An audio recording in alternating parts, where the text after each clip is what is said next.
Selamlar. Yine bir film analiziyle beraberiz derdim ama bu bir film analizi olmayacak maalesef. Daha doğrusu olamayacak. Geçtiğimiz yıl duyurulan ve büyük bir beklenti içine girilen Nolan imzalı Tenet filmi hakkında konuşacaktık uzun uzun normalde ama ben filmi yeni izledim ve üzülerek söylemeliyim ki şöyle ağız tadıyla bir inceleme yaparım dediğim film beklediğimin çok altında çıktı. Bunu hemen videonun başında söyledim ki videonun gidişatı hakkında peşin bir fikriniz olsun. Tenet övmeyeceğim burada ama tersini de yapmayacağım. O kadar da değil çünkü. Bu videonun küçük bir kısmını Tenet'e ayıracağım. Kalan kısmını ise sizinle hep konuşmak istediğim bir konu olan zaman konusunu irdeleyerek geçireceğim. Uzun bir süredir zamanla ilgili bir video hazırlamak istiyordum. Tenet filmi de bu konuyu anlatmama vesile olmuş oldu aslında. Öyleyse hadi videomuza geçelim.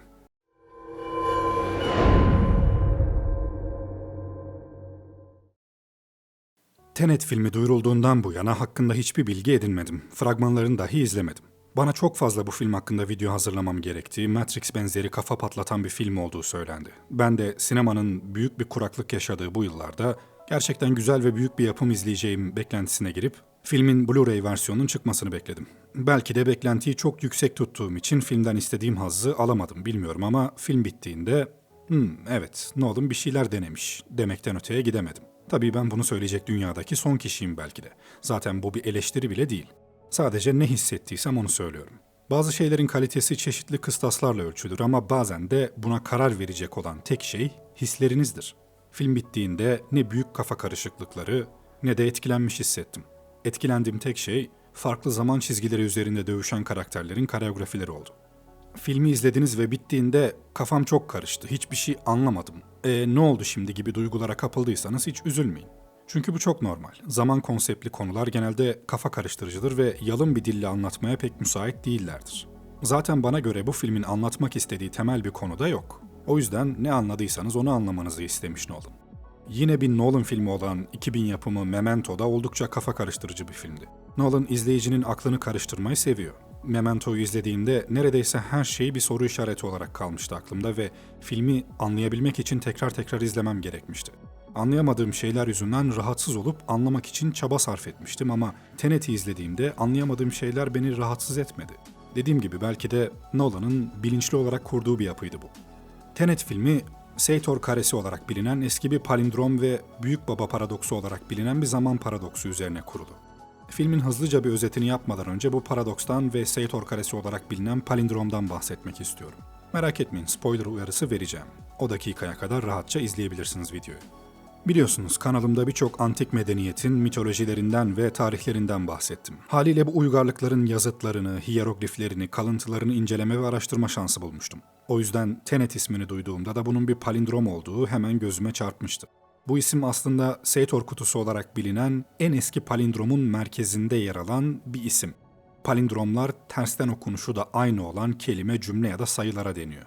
Sator karesinde de Tenet yazısının her yönden aynı okunduğunu görebilirsiniz. Ayrıca bu palindrom üzerindeki diğer isimler de filme yayılmış durumda. Sator yani filmdeki kötü karakterin adı. Arepo ise filmdeki ressamın adı. Film opera binasında başlıyor ve Rotas adında bir güvenlik şirketi var filmde. Eski kalıntıların birçoğu genellikle inançlarla ilintilidir. Zaten Tenet'in kelime anlamlarından biri de inançtır. Sator karesinden buna bağlı birçok anlam çıkarılmıştır. Buradaki Latince kelimeler basitçe çiftçi arepos sabanı güçlükle tutar anlamına gelir. Burada çiftçi tohum ekendir ve Tanrı ile özdeşleştirilir. Çünkü tohum ekmek bir nevi yaratmak demektir. Opera ise yapıt anlamına gelir ve tutmak, korumak gibi anlamlara da gelen tenet kelimesiyle harmanlandığında Tanrı kendi yaptığını korur gibi bir anlam da çıkarılabilir. Şimdi bu kelimelerden çıkarılan başka bir anlama göz atalım. Paternoster. Bu kelime Roma Katolik Kilisesi'nde Rabbin duası anlamına gelir ve Latince'de ise iki sonsuz bir kayış üzerinde sürekli hareket eden bir dizi bağlantılı kapısız bölmeden oluşan bir asansördür. Sator karesinin merkezini yatay ve dikey olarak kesen tenet kelimesinin tam merkezindeki harf N harfidir.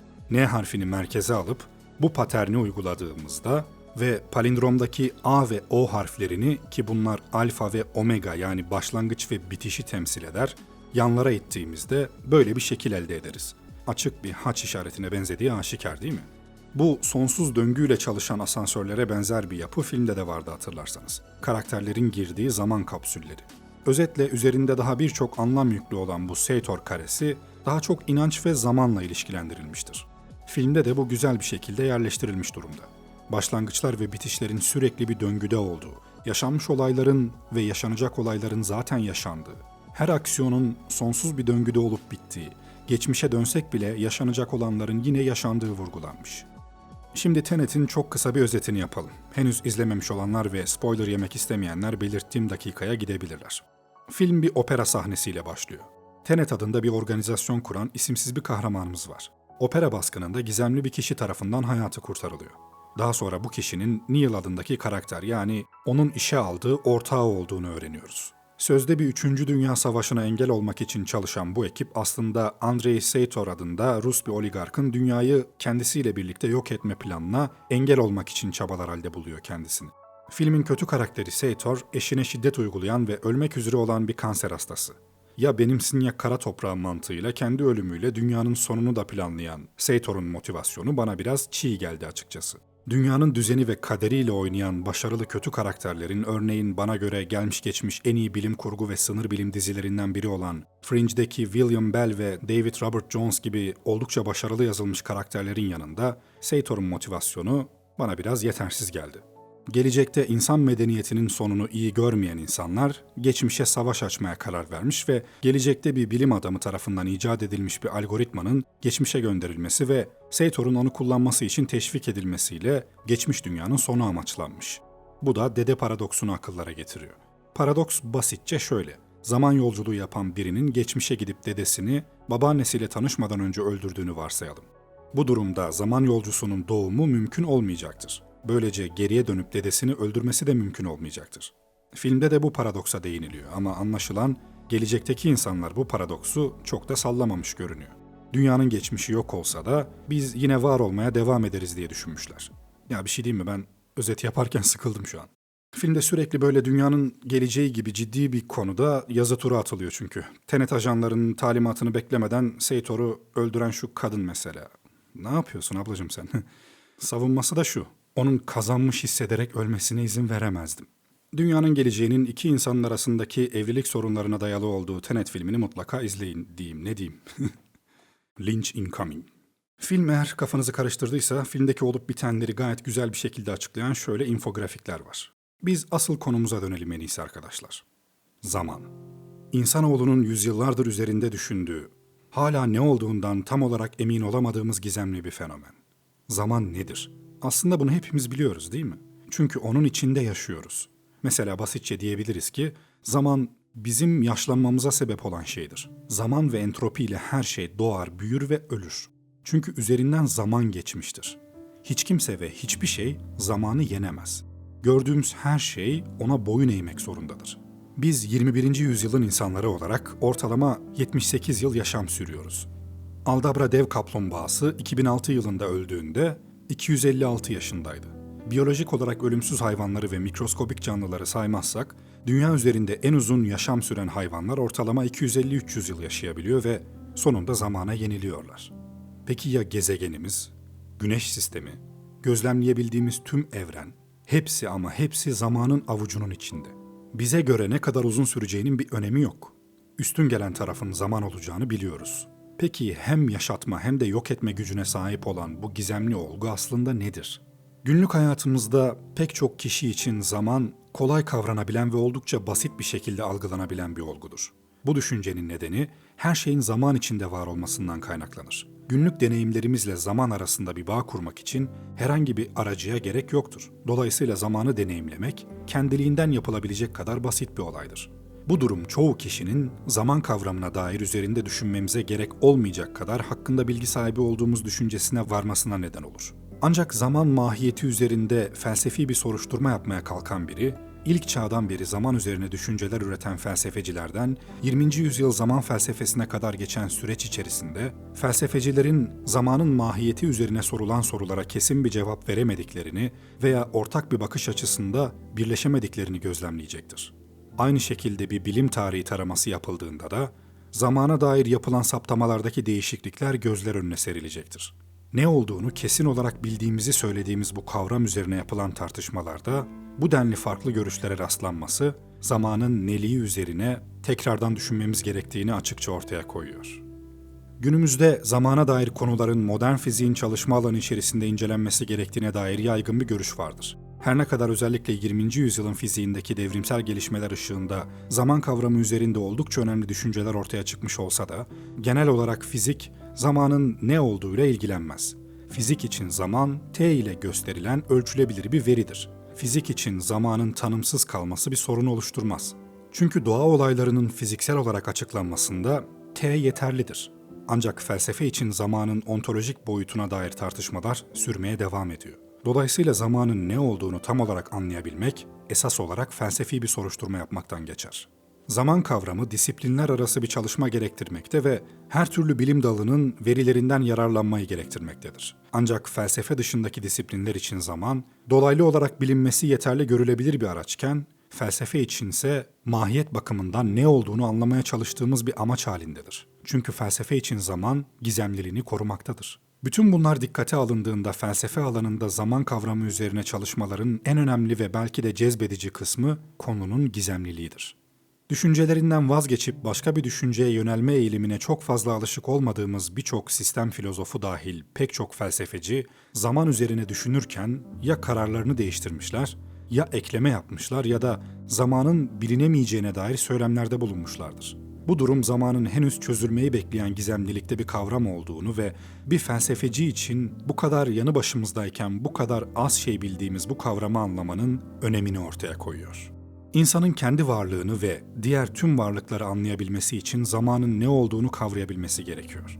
Günlük yaşantımızın temelini ve adeta başlangıç noktasını oluşturan zaman, yapacağımız tüm eylemlerden düşüneceğimiz tüm sorgulamalara kadar bizimle birliktedir. Öyle ki eşyayı algılamamızın ve onun hakkında düşünmemizin tek yolu bunu zamanda yapmaktır. Eğer ki zamanın ne olduğuna dair bir düşünceye ulaşamazsak, zamanla ilişkimiz sayesinde kavradığımız somut ve soyut tüm varlıkların ne olduğuna dair bir yargıya ulaşmakta da kuşkuya düşeriz. Bu durumda zaman kavramı üzerine yapılacak bir felsefi sorgulamanın önemini açıkça ortaya koyar. Zaman, tarih boyunca felsefenin temel ilgi alanlarından biri oldu. Bunun yanı sıra fizik ve matematiğin de ayrılmaz parçalarından biriydi. Zaman anlayışı çağlar boyunca değişiklik göstererek ilerledi. İlk çağda Aristoteles, Orta Çağda Augustinus, zaman konusundaki görüşleri açısından öne çıkan filozoflardı. İlk çağlarda Tanrı'nın biçimsiz, formsuz maddeye şekil verdiğine inanılıyordu. Sabit bir yoktan yaratma fikri yoktu. Yani Tanrı bir mimar gibiydi. Orta Çağ'da ise bu fikrin yerini Hristiyanlığın etkisiyle yoktan yaratma fikri aldı. Yoktan yaratma fikri benimsendiğinde ortaya zamansal bir problem çıkıyordu. Tanrı evreni yaratmadan önce ne yapıyordu? Platon zamanı sonsuzluğun bir resmi ya da gölgesi olarak anlar. Oluş zamandan ayrı düşünülemez. Evren varoluş ve tekrar yok oluş bağlamında zamansaldır. Platon'a göre varlık, faal aklın ilk olarak zamanı ve evreni yaratmasıyla ortaya çıkar. Platon'a göre zaman, idelerle değişim dünyası arasında bir aracılık görevi görür. Platon'un aksine Aristoteles, zamanı öncelik ve sonralık bağlamında hareketin sayısı ve ölçüsü olarak tanımlar. Sınırsız zaman, bağlantılı bir yapıya sahip olup döngüsel hareket içinde ölçülebilen bir şeydir. Platon sonsuzluktan hareket edip oluşa ve kronosa ulaşırken, Aristoteles oluş ve dolayısıyla hareketten kalkıp sonunda sonsuzluğa göndermede bulunur. Aristoteles'e göre geçmiş ve gelecek zaman sağlam bir yapıya sahip değildir. Bu anlamda zaman aslında var olmayan parçalardan müteşekkil gözükür ve durum böyle olduğunda varlıktan elde edilen bir kavram gibidir. Aristoteles'in zaman anlayışının temel noktasını şimdi kavramı oluşturur. Şimdi zamanın özünü anlatmada anahtar role sahiptir. Şimdinin en önemli fonksiyonu parçalardan oluşan zamanın sınırını oluşturmasıdır. Şimdi bir sınır olarak geçmiş zamanı gelecek zamandan ayırır. Şimdinin kendisi parçalanan zamanın sınırını oluştururken bizzat kendisi zamanın bir parçası değildir. Aristoteles zamanın değişim olmadığını söyler. Çünkü ona göre değişim her yerde aynı değildir. Fakat zaman değişimden bağımsız da değildir. Değişim bazı yerlerde hızlı, bazı yerlerde de yavaştır. Oysa zamana baktığımızda böyle bir şeyden söz etmek olanaksız. Zaman her yerde aynıdır. Zaman hızlı veya yavaş değildir. Az zaman veya çok zamandan bahsedebiliriz ama bu da göreli olur. Zaman değişimden bağımsız değildir. Çünkü değişimin olmadığı bir yerde zamandan bahsedilemez. İnsan değişimin farkında olmadan zamanın da farkında olamaz. Aristoteles'in zaman görüşünü anlayabilmek için zamanla şimdiki an arasındaki ilişkiye bakmak gerekiyor. Zaman şimdiki an aracılığıyla fark edilebilir. Nasıl ki bir devinim devinen nesne aracılığıyla bilinebiliyorsa, zaman da şimdiki an aracılığıyla fark edilebilir. Aristoteles, zaman olmazsa şimdiki an olmazsa zaman olanaksızdır derken bunu kasteder. Zamanı geçmiş, gelecek ve şimdiki an gibi parçalara bölersek, bu parçaları birbirine bağlayan bir şeyin olması gerekir. Bunu da Aristoteles şimdiki an olarak görür. Şimdiki anı, geçmişin sınırı, geleceğin başlangıcı olarak görür. Zaman, düşüncelerimizdeki ardı ardına geliş biçimine ve tecrübe ettiğimiz olaylar arasındaki farklılık olgusuna karşılık gelir. Bir ard ardalık ve tecrübe edilen olaylar arasında bir farklılık, bir değişim olmadığında bir zamandan bahsetmek olanaklı mıdır? Hiçbir değişimin farkında olmadığımızda zamanın farkında olabilir miyiz? Orta Çağ'ın önemli temsilcilerinden olan Agustinus'un zaman anlayışına baktığımızda, Hristiyanlığın etkisiyle Orta Çağ'ın hakim düşüncesi olan yoktan yaratma fikrinin zaman anlayışı üzerinde etkili olduğunu söyleyebiliriz. Her dönemin hakim olan düşünce yapısının o dönemin düşünce adamlarını etkilediği bilinen bir gerçektir. Dönemin hakim anlayışı düşünürleri etkilemiştir. Tabii ki düşünce adamları da dönemin düşünce yapısı üzerinde etkili olmuşlardır. Agustinus'un da içinde bulunduğu dönemin varlık konusundaki hakim düşünce yapısı yoktan yaratma fikriydi. Zaman ve varlık da birbiriyle ilişkili olduğundan bunun Agustinus'un zaman görüşü üzerinde etkili olduğunu söyleyebiliriz. Agustinus'a göre her şeyin yaratıcısı Tanrı'dır. Zaman da bu yaratılanlar arasında yer alır. Her şeyin yaratıcısı olarak Tanrı görülüyorsa, bu yaratım gerçekleşmeden önce Tanrı ne yapıyordu şeklinde sorulan bir soru, Agustinus'a göre saçma bir soruydu. Ona göre Tanrı evreni yoktan yaratmıştır, zaman da bu yaratılanlardan bir tanesidir. Haliyle zaman yaratılmadan önce bir zamandan bahsetmek olanaksızdır. Tanrı yeri ve göğü yaratmadan önce hiçbir şey yapmıyordu. Çünkü bu yaptığı yaratmadan başka ne olabilirdi? Her şeyin yaratıcısı olan Tanrı, bütün zamanın öncesi ve ötesinde ezeli ve ebedi olmalıydı. Zaman değişmeyle kendini belli eder. Her şey değişmeden kalabilseydi, zaman diye bir şey olmayacaktı. Zamanın geçmiş, gelecek ve şimdiki zaman olmak üzere 3 boyutlu olduğunu biliyoruz. Ancak geçmiş zaman geçmiş olduğu için gelecek zamanda henüz gelmediğine göre buna nasıl var denir diye sorulabilir. Şimdiki zaman hep şimdi olsaydı, gelecekte kaybolmasaydı, o zaman da zaman olmaktan çıkar, ebediyet olurdu. Gelecek ve geçmiş varsa nerede onlar? Eğer her yerdeyseler, onlar geçmiş ve gelecek olarak değil, şimdiki zaman olarak vardırlar. Öyleyse gerçekte var olan gelecek değil, şimdiki zamandır. Geçmiş ve gelecek zamana ilişkin olarak uzun zaman ve kısa zamandan söz ediyoruz. Peki olmayan bir şey nasıl uzun veya kısa zaman olarak nitelendirilebilir? Geçmiş zaman geçmişte kaldığı için gelecek zamanda henüz gelmediğine göre geriye bir tek şimdiki zaman kalıyor. Şimdiki zamana baktığımızda da o bize çok uzun bir zaman olarak gözükebiliyor. Fakat görüldüğü gibi o kadar uzun bir zaman değil. Çünkü Agustinus şimdiki zamanı dakikaya, hatta dakikayı da parçalara bölebileceğimizi ve bu şekilde şimdiki zamanın o kadar uzun bir zaman olmadığını ifade etmişti. Zamanın bilincine varabilmek için bir şeylerin akıp gitmesi gerekiyor. Geçmiş ve gelecek nerede diye sorulduğunda Agustinus, oldukları yerde şimdiki zaman olarak vardırlar diye cevap veriyor. Bu 3 zaman insan zihnindedir. Aksi takdirde biz onun farkına varamazdık.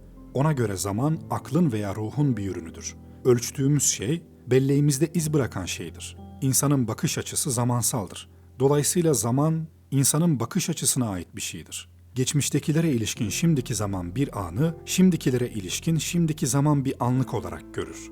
Gelecektekilere ilişkin şimdiki zamanda beklenti olarak vardır. Agustinus'un zaman anlayışına baktığımızda, birinci olarak karşımıza Tanrı'nın ebediliği çıkar. İkinci olarak Tanrı'nın dünyayı belli bir zaman noktasında yarattığıdır. Zamanın dünyadan ayrı bir gerçeği yoktur çünkü. Zaman, dünya ile aynı anda yaratılmıştır. İlk çağdan 20. yüzyılın başlarına kadar uzanan çok geniş kapsamlı bir dönemi kendi içerisinde 3 ayrı dönemde inceleyecek olursak, bu dönemler sırasıyla Aristofiziği dönemi zaman düşünceleri, Newton fiziği dönemi zaman düşünceleri ve Einstein fiziği dönemi zaman düşünceleri olarak sınıflandırılabilir. Bu şekilde sınıflandırmaya gidilmesinin en önemli nedeni 3 temel evren anlayışının ve aynı doğrultuda 3 temel zaman anlayışının insanlık tarihinde etkili olmasıdır. Bu 3 dönemin zaman anlayışının birbirlerinden en temel ayrımları ise zaman kavramıyla hareket kavramı arasındaki ontolojik olarak doğanın incelenmesi bakımından önceliğin hangisinde olduğuna yönelik farklılıktır. Yani zamanın mı harekete bağımlı olduğu yoksa hareketin mi zamana bağımlı olduğu sorusuna bu 3 dönemde farklı karşılıklar verilmiştir. Aristo'nun zaman anlayışından kısaca bahsetmiştik zaten. Aristoteles'in nesnel zaman anlayışı, kendisinden Galileo ve Newton'a kadar ki 2000 yıla yakın süren süreç içerisinde hakim görüş olarak kalmayı başardı. Batı felsefesinin çok büyük bir kısmının yanı sıra Kindi, Farabi, İbn Sina ve İbn Rüşd gibi İslam felsefecileri de dahil olmak üzere kendisinden sonra gelen felsefecilerin büyük çoğunluğu Aristofiziği ve Aristofiziğinin oluşturduğu nesnel zaman anlayışını büyük oranda benimsemişlerdi.